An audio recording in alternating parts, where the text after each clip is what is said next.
नमस्कार, मी लतिका। आज मी तुम्हाला फरसाण्याचं कालवण बनवून दाखवणार आहे। तर त्यासाठी बघा, फरसाणा घेतलेला आहे अर्धी वाटी, मोठ्या आकाराचा बघा वाडगा आहे। त्यासाठी साहित्य बघा, एवढा तुकडा बघा सुक्या खोबऱ्याचा मी गॅसवर भाजून घेतलेला आहे।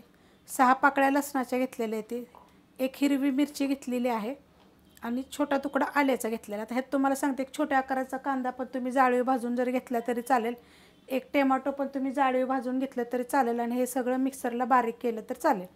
आता हे काय करणार आहे माहिती आहे का, मी खलबत्त्यामध्ये बारीक असं कुटून घेणार आहे।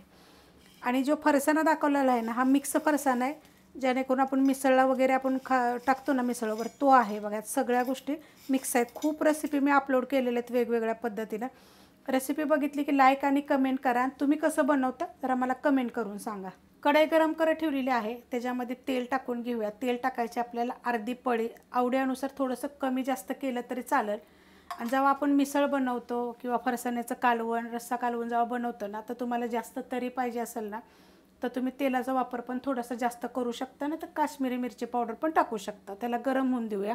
तेल गरम झालेलं आहे, गॅस आहे आपला मीडियम। त्याच्यामध्ये टाकूया छोटा अर्धा चमचा मोहरी, छोटा 1 चमचा टाकायचं जिरं, त्यात टाकायचं आपल्याला थोडीशी हिंग पावडर, त्यात टाकायचं आपल्याला कढीपत्ता, त्यात टाकायचा एक मीडियम आकाराचा कांदा, बारीक एकदम चॉपरला बारीक केलेला आहे। आणि हाच कांदा तुम्ही जर ह्याच्यामध्ये भाजून जरी टाकला तरी पण चालू शकतं। तर कांदा आपण चांगला भाजून घेऊया। मस्त असा बघा कांदा भाजला गेलेला आहे। त्यात टाकायची आपल्याला थोडीशी हळद, हळद पण आपली घरचीच आहे बघा। हळदीच्या 3 रेसिपी मी अपलोड केलेल्या आहेत। आता त्याच्यामध्ये बघा हे खोबरं, लसूण, हिरवी मिरची आणि आलं कुटून घेतलेलं आहे, 1.5 चमचा झालेला आहे। थोडंसं जास्त केलं तर जास्त टाकायचं। तर ह्याला काय करते, पहिले 1 मिनिटभर परतून घेते। परतून घेतलेलं आहे, त्यात टाकायचं एक टोमॅटो एकदम बारीक असा कापून घेतलेला आहे। आता ह्याला पण काय करायचं, 1-2 मिनटं परतून घ्यायचं। मस्त असं बघा परतून घेतलेलं आहे। गॅस आहे मीडियमच। त्यात आपण मसाले टाकून घेऊया।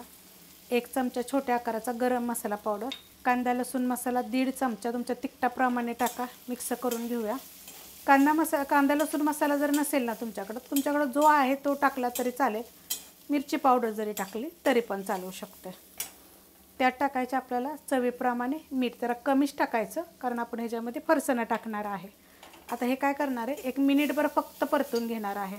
मस्त असं बघा मी परतून घेतलेलं आहे। गॅस बारीक केला होता परतताना। त्यात टाकणार आहे छोटा 1 चमचा जिरे धने पावडर, हलवून घेऊया। आणि त्याच्यामध्ये आपल्याला आता एक टाकायचे छोट्या आकाराचा बटाटा शिजवून साल काढून घेतलेले, एकदम थंड झालेला आहे। तर छोटे छोटे असे तुकडे करायचे ह्याच्यामध्ये, खाली जरी प्लेटमध्ये केले तरी चालतील, मी तर ह्याच्यातच करून टाकणार आहे। बटाट्याचे बघा छोटे छोटे तुकडे करून असे घेतलेले आहेत। हाताने चुरतो ना तुकड्यापेक्षा, तर ते बरं वाटतं जरा, तर तसं केलं तरी पण चालेल किंवा तुम्ही छोटे छोटे तुकडे केले तरी चालेल। आता काय करणार आहे माहिती आहे का, थोडंसं ह्याच्यामध्येच बारीक गॅसवर मी 1-2 मिनटं फक्त परतून घेणार आहे। मस्त असं बघा मी परतून घेतलेलं आहे। आता ह्यातली तुम्हाला एक गोष्ट सांगते, तुम्हाला जर नको असेल तर बटाटा जरी नाही टाकला तरी चालेल, नुसतं त्याच मसाल्यामध्ये केलं तरी चालेल। त्यात मी टाकणार आहे गरम पाणी, 1 ग्लास पाणी टाकलेलं आहे बघा।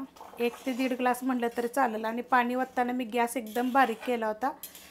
कोमट पाणी जरी टाकलं तरी चालेल, हे जरा जास्तच गरम होतं, अंगा वगैरे उडेल, लक्ष देऊन करा। आता ह्याला काय करायचं, चांगलं उकळून घ्यायचं, कारण आता हे पाणी आपण गरम ओतल्यामुळे बघा लगेच उकळलं गेलं। मस्त असं बघा उकळलं गेलेलं आहे। आणि ह्याला उकळत किती ठेवलं होतं माहिती आहे का, 5 मिनटासाठी उकळून द्यायचं चांगलं। आता हे कसं माहिती आहे का, अजून जर तुम्हाला पातळ पाहिजे असलं तर तुम्ही अजून पातळ करू शकता। आता ह्याच्यामध्ये टाकणार आहे मी थोडीशी कोथिंबीर।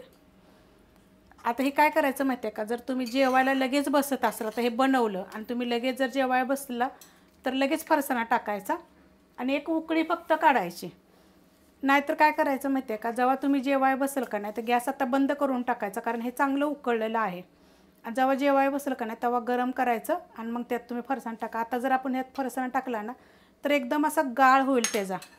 तर मी तर आत्ता जेवायला बसणार आहे, तर मी ह्याच्यामध्ये लगेच फरसाणा टाकून घेणार आहे। मस्त असं होतं बघा। आता हे तुम्ही पावाबर खाऊ शकता, भाकरीवर, ज्वारीची भाकरी, बाजरीची भाकरी, तुम्ही कशावर बी खाऊ शकता।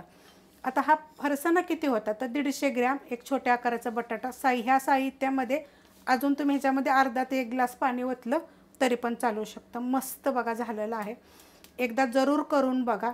रेसिपी आवडली तर लाईक करा, सबस्क्राईब करा, कमेंट करा आणि शेअर बी करा।